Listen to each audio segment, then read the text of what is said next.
Title: The Cursed Mask. It started out as a joke.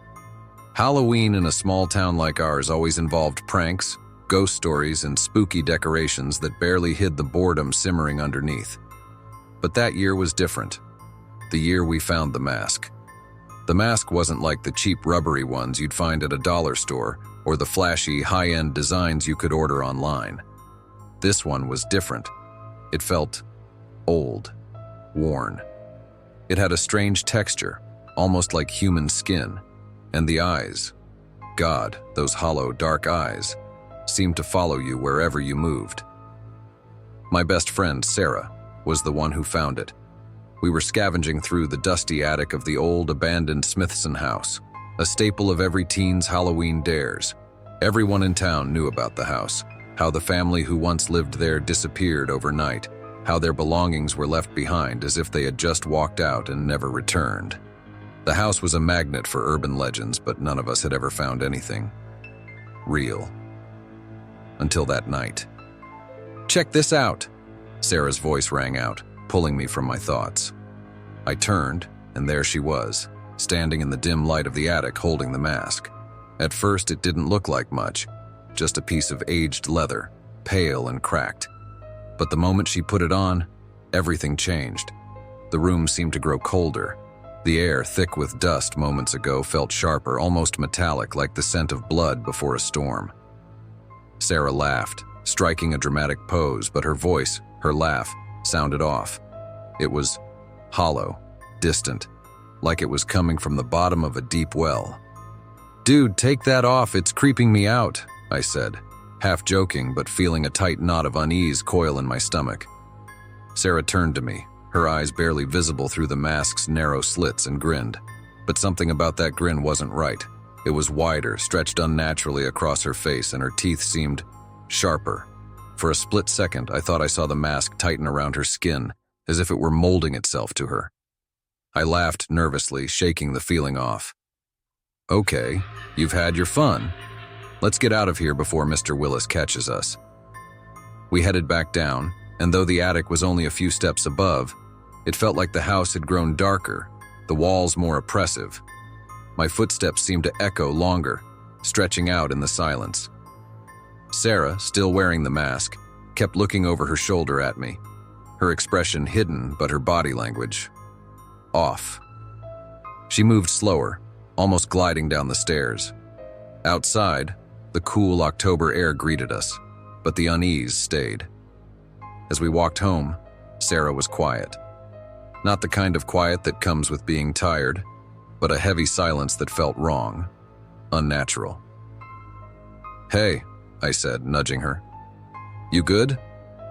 She turned to me, and for a brief moment, I saw her eyes through the mask. They were pitch black, devoid of color, of light. I stumbled back, blinking in shock, and when I looked again, her eyes were normal, the playful brown I'd known since childhood. "Yeah," she finally replied, her voice normal, as if nothing had happened. "I'm fine." But I wasn't.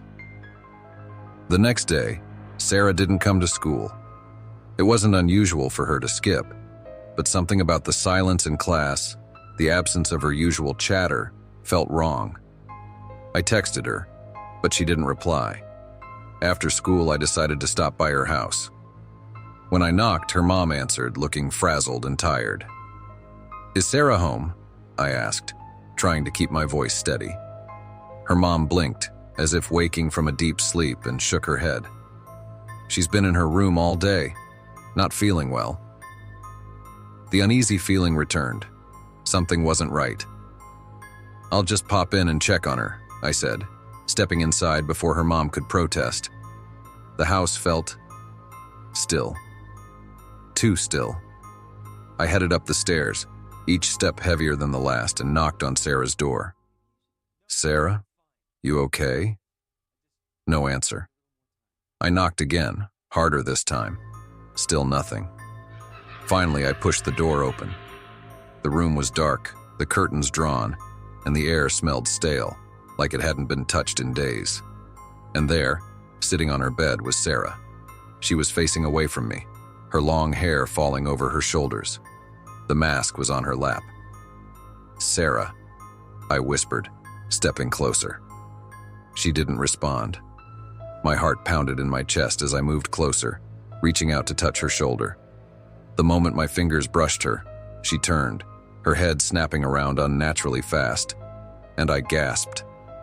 Her eyes, those dark, hollow eyes from the night before, were back. And this time there was no mistaking it. The mask wasn't just a prop. It was changing her, consuming her. Her lips curled into that same wide grin, too wide for her face. "Sarah, what's happening to you?" I asked, my voice trembling. She tilted her head, the movement too sharp, too mechanical. "It's not me anymore," she whispered, her voice layered as if two voices were speaking at once. "The mask, it's hungry." I stepped back, my heart pounding in my chest as Sarah's words echoed in my ears. The mask is hungry. It sounded absurd, ridiculous even, but there was no denying what was happening. Sarah's skin was pale, almost translucent, and her eyes, those hollow, empty eyes, seemed to stare straight through me. It was as if she wasn't there anymore, as if something else had taken her place. I had to do something. I couldn't just stand there and watch as my best friend was consumed by whatever evil was lurking behind that mask. But what could I do? I wasn't a hero. I wasn't even particularly brave. All I wanted was for this nightmare to end, for Sarah to go back to normal. But deep down, I knew that wasn't going to happen. "I'm going to get help," I said, my voice trembling. You stay here. I'll be back." I turned to leave, but before I could take more than a step, I felt a cold hand grip my wrist. I looked down to see Sarah's fingers wrapped around me, her nails digging into my skin with an unnatural strength. "You can't leave," she whispered, her voice chillingly calm. "The mask doesn't let anyone leave." Fear surged through me as I yanked my arm away, stumbling backward. Sarah stood up slowly, her movements jerky and unnatural, like a marionette controlled by invisible strings. She tilted her head again, that eerie grin still plastered across her face. "I don't want to hurt you, Jake," she said, her voice layered with that strange echoing tone. "But the mask, it wants more." I didn't wait to hear what else she had to say. I bolted for the door, my heart racing as I tore down the stairs and out of the house. The night air was cold, biting at my skin, but I didn't stop running until I was far enough away to catch my breath. This couldn't be happening. Sarah couldn't be gone. It had to be some kind of hallucination, some sort of prank gone wrong. But the look in her eyes, the way she moved, it was real. I knew it was. I needed to find out more about the mask. If it really was cursed, there had to be some way to break it, to free Sarah from its grasp. But where could I start? The mask was old, ancient even, and I had no idea where it had come from. The library. It was a long shot, but I remembered reading about cursed objects and haunted artifacts in books before. Maybe there was something there that could help me. I made my way to the local library, hoping against hope that I would find something, anything, that could explain what was happening. The library was eerily quiet when I arrived, the fluorescent lights casting long, dim shadows across the rows of books. I headed straight for the section on the paranormal, my hands trembling as I pulled books off the shelves and skimmed through them. Hours passed, but I found nothing. My frustration grew with every page I turned. Every book was filled with stories of hauntings and curses, but none of them mentioned anything like the mask. I was about to give up when I stumbled upon a book that looked different from the rest. It was old, with a cracked leather cover and pages yellowed with age. The title was faded, barely legible, but I could make out the words, "Artifacts of the Occult." My heart pounded as I flipped through the book, scanning the pages for any mention of masks. And then, on the last few pages, I found it, the Mask of Zalnox. The page was filled with drawings of the mask, its hollow eyes, its grotesque features. It looked just like the one Sarah had found. My breath caught in my throat as I read the description beneath it. The Mask of Zalnox, an ancient artifact said to be cursed by dark magic, binds itself to its wearer, feeding off their life force and slowly consuming their soul. The wearer becomes a vessel for the entity known as Zalnox, who uses the mask to spread its influence and claim new victims. Once the mask is worn, it cannot be removed, and those who try to interfere with the wearer will be met with death.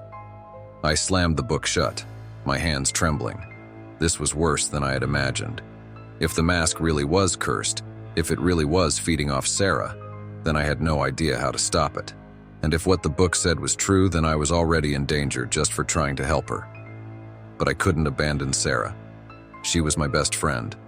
I had to do something, even if it meant risking my own life. I grabbed the book and ran out of the library, determined to confront Sarah once again. But as I approached her house, a sinking feeling settled in my gut. The front door was wide open, and the lights inside flickered eerily in the darkness. I stepped inside cautiously, calling out her name. There was no answer.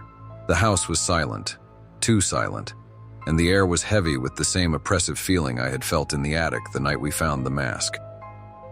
I made my way up the stairs, my footsteps slow and deliberate. The door to Sarah's room was closed, but I could see a faint glow of light seeping out from underneath. I pushed the door open. What I saw inside made my blood run cold. Sarah was standing in the center of the room, her body twisted and contorted in unnatural ways. Her limbs jerked violently as if she were fighting something inside of her, and her face was hidden behind the mask, now fully melded to her skin. The veins in her neck bulged as she let out a guttural scream, her voice no longer her own. And then, she stopped. Her body went still, her head hanging limply, and for a moment I thought it was over. But when she lifted her head again, I saw something that made my heart nearly stop. It wasn't Sarah anymore. The thing standing before me wore her body like a puppet, its hollow eyes staring straight through me. It smiled, a cruel, twisted smile, and when it spoke, it was no longer Sarah's voice that I heard. "I told you," the creature rasped, its voice sending chills down my spine. "The mask is hungry." Jake froze, staring at the thing that had once been his best friend. His heart raced, and a cold sweat dripped down his back. This creature wearing Sarah's face, her body, was something else entirely, something malevolent.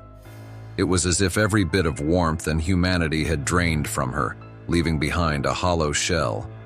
But he couldn't leave her like this. He couldn't just walk away. "You can fight this, Sarah," Jake said, though his voice trembled with doubt. "You're stronger than this thing. You have to be." The thing laughed, a low, guttural sound that sent shivers down Jake's spine.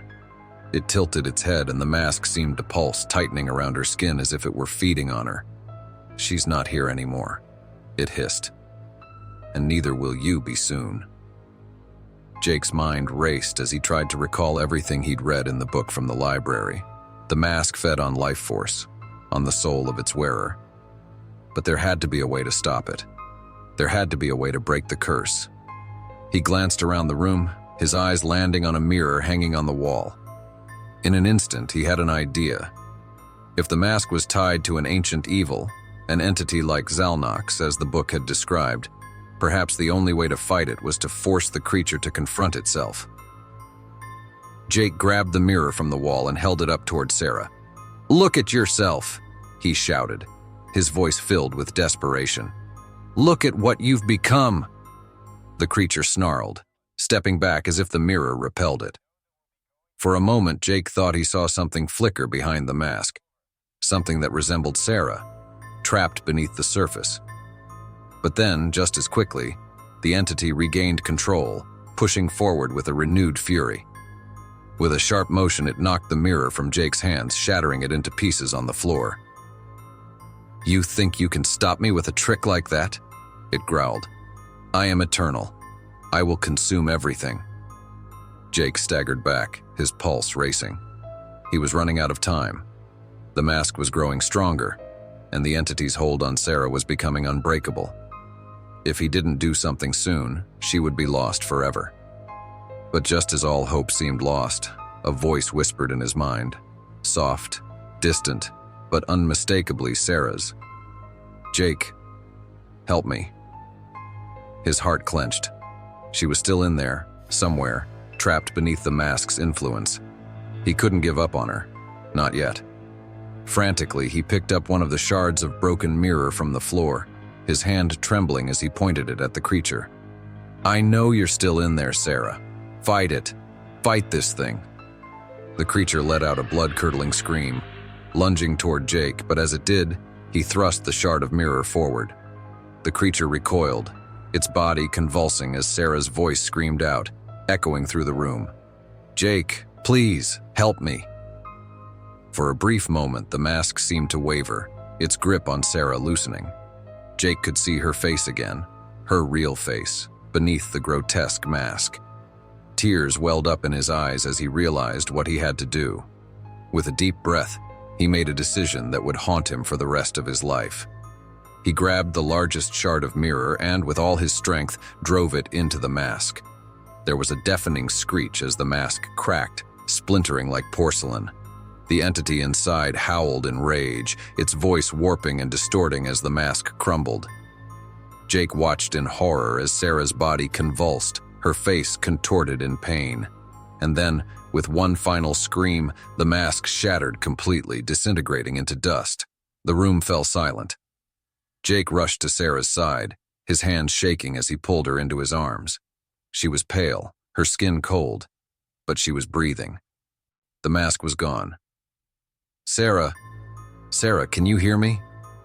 Her eyes fluttered open, and for the first time since this nightmare began, Jake saw the girl he had known his whole life, the real Sarah, looking back at him. "Jake," she whispered, her voice weak but her smile genuine. "You did it. You saved me." Jake held her close, relief washing over him. But even as they sat there, surrounded by the shattered remnants of the mask, he couldn't shake the feeling that something wasn't quite right. The air in the room still felt heavy, oppressive, as if the evil that had plagued Sarah hadn't fully been vanquished. And then, from the shadows, came a faint whisper. "You think you've won, but this isn't over." Jake helped Sarah out of the room, both of them trembling but relieved. The mask was gone, the presence of the entity seeming to fade, but the oppressive weight of the house was still palpable. As they walked through the door, Jake couldn't shake the feeling that the battle wasn't truly over. Something lingered, watching them, waiting. Days passed and Sarah slowly regained her strength. She didn't speak much of what happened. Sometimes she would glance at shadows, her face tightening with fear, but she quickly brushed it off. She needed to believe it was over. One evening, while Jake was sitting in his room, exhausted from the ordeal and trying to put everything behind him, he heard a faint whisper. His heart skipped a beat as he stood up, turning toward his bedroom mirror. At first, there was nothing but his reflection staring back at him. He sighed in relief, shaking his head. But then, out of the corner of his eye, something moved. He whipped his head toward the reflection again, his blood turning cold. Behind his reflection, in the darkened corner of the room, was the outline of a figure with hollow black eyes. His pulse quickened as he stepped closer to the mirror, and the figure behind him remained still, watching. It was Sarah's voice, but layered with that same echo he had heard in the manor. "The mask is hungry," it whispered softly. Jake backed away, his breathing ragged. His reflection flickered for a moment, and then, to his horror, his face, his own face, twisted into that same wide, unnatural grin he had seen on Sarah. The entity hadn't been destroyed. It was just waiting. Jake's mind spiraled into fear as he slowly realized that the curse had passed to him. The visions became stronger, more vivid, as the voice of Zalnox whispered in his ear, growing louder each day. His reflection in the mirror became foreign to him, showing him as the twisted figure he had once fought to save Sarah from. Now the dark force had claimed him, and Sarah, sensing what was happening, desperately tried to fight back against it. She knew she couldn't lose Jake the way she had nearly lost herself. Late one night, As the full moon cast long shadows over Jake's house, Sarah returned to confront him. She could feel the darkness hanging in the air, suffocating, and she knew it wasn't just Jake at stake. It was something much worse. The curse of the mask, the entity's hunger for power, could spread far beyond just the two of them. It was growing stronger. Inside the house, Jake sat motionless in front of the mirror, his eyes black, empty, and consumed. The mask no longer existed physically, but its presence had embedded itself in his mind, and he had lost the will to fight it. Sarah burst into the room, the horror of seeing Jake consumed by the same darkness that had almost claimed her, gripping her heart. "Jake!" she cried, rushing toward him. "You have to fight it. This isn't you!" His head snapped toward her, and for a split second she saw him, the real Jake, fighting to break free. But the entity was too strong, its grip too tight. His voice came out low, distorted. "It's too late, Sarah. The mask, it's hungry for more." Sarah felt a wave of despair wash over her, but she couldn't give up. Not now. She remembered the book, the ancient warnings about the mask. There had been a passage, something about severing the connection, destroying the bond once and for all. It wasn't the mask that needed to be destroyed. It was the entity itself. "Jake, I'm going to save you," Sarah said, her voice steady now, filled with determination. "I won't let it win." With trembling hands, she took out a small shard of the broken mirror she had brought with her, one of the pieces they had shattered together in the manor. It was a desperate plan, but she knew that mirrors had power over the mask, over Zalnox. The reflection, the truth, was what the entity feared most. She held the shard up, forcing Jake to look into it, forcing the entity to see itself. "Look at what you've become, Jake. This isn't you."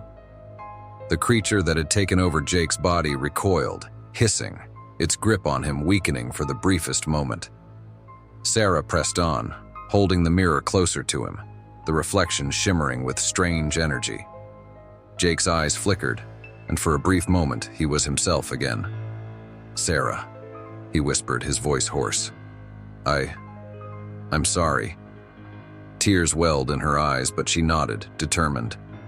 "We'll end this together." With one final push, she pressed the mirror against Jake's hand, the shard glowing as it made contact with his skin. A violent surge of energy erupted from the reflection, shattering the entity's hold on him. The room filled with a deafening screech, the darkness swirling around them before finally dissolving into nothingness. And just like that, it was over. Jake collapsed into Sarah's arms, exhausted, but alive. The presence of the mask, of Zalnox, was gone. The house, once filled with oppressive darkness, felt lighter, almost peaceful.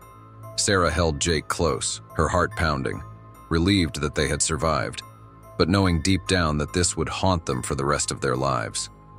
The curse of the mask had been broken, but its memory would linger forever. Thank you for watching. If you enjoyed this story, don't forget to hit the like button and subscribe for more chilling content. Don't forget to hit the bell icon so you never miss an update. Happy Halloween!